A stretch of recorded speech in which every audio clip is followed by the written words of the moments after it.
Diary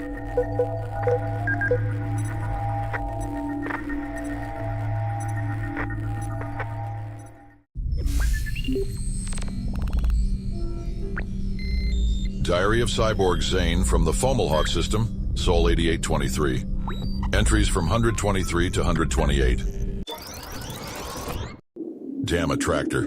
24 years of staring at this ancient mystery and still no answers. No one's come to see it, not a single soul. Why would they?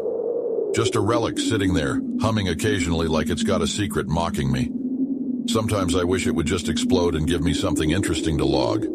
Those stupid steel beasts are at it again. Yesterday, one of the big sweepers nearly scraped up launch pad number 4. I swear they've got a mind of their own. Maybe they hate this place as much as I do. I spent 3 hours recalibrating its guidance systems. No gratitude, as usual. Read a poem today by John Keats. It was Bright Star, and I can't get the last lines out of my head.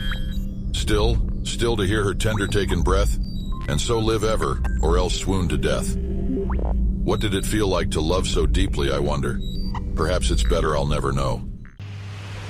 Morning sweep, 4.7 metric tons of cosmic dust cleared.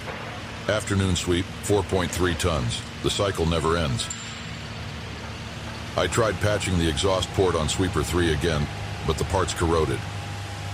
Infrastructure decay outpaces me, as always.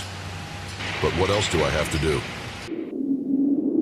The Attractor hummed louder today. It's rare, but when it does, the vibrations go straight through me. I wonder, is it trying to communicate? Or just playing tricks on my aging sensors? 24 years, and I still feel like it's watching me more than I'm watching it. Found another journal by that professor. 318 pages of dry astrophysics, but one gem buried in the equations.